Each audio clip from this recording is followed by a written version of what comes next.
নদী ও পুকুরে ঘেরা একটা সুন্দর গ্রাম শিবনপুর।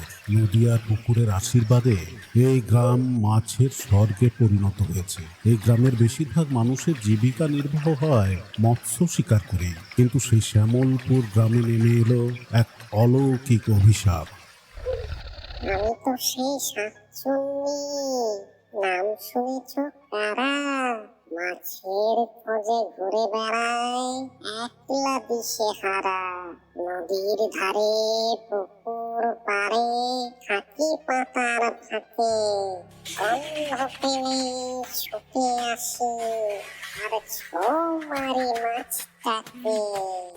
নদীর পাড়ে হাওয়ায় ভাসে টাটকা মাছের ঘ্রাণ। পেটটা আমার ড্যাং ড্যাং ড্যাং করে ওঠে গান। খায়রে আজ রান্না হলো কার বাড়িতে ফিস্ট। ইলিশ না হোক রুই কাতলা হলেই হবে অ্যাট লিস্ট। মাছের কাঁটা মাছের মুখ কিছুই ফেলবো না। পেলে পরে একাই খাবো কাউকে দেব না। কোথায় গেল মাছের ঝুড়ি দেখতে পাচ্ছি না। পেট ভরে আজ মাছ না খেলে আমার শান্তি হবে না।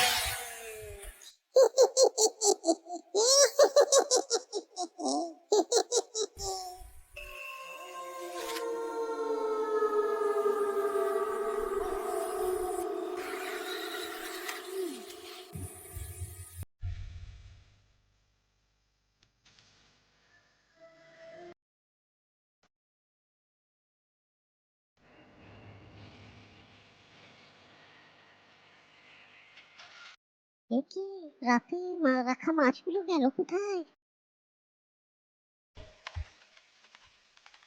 ঝোল তো উল্টানো নেই।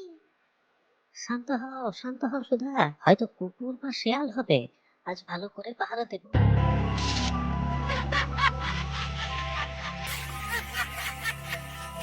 কুকুর শিয়াল ওরা মাছের গন্ধ কোথায় পাবে?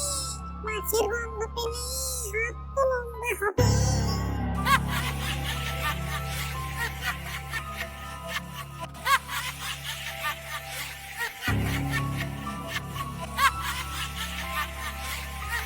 মঙ্গল মশাই, মঙ্গল মশাই, সর্বনাশ! কানাইয়েরও মাছ চুরি হয়েছে। সে নাকি দেখলো একটা লম্বা ছায়া মাছ নিয়ে পালাচ্ছে।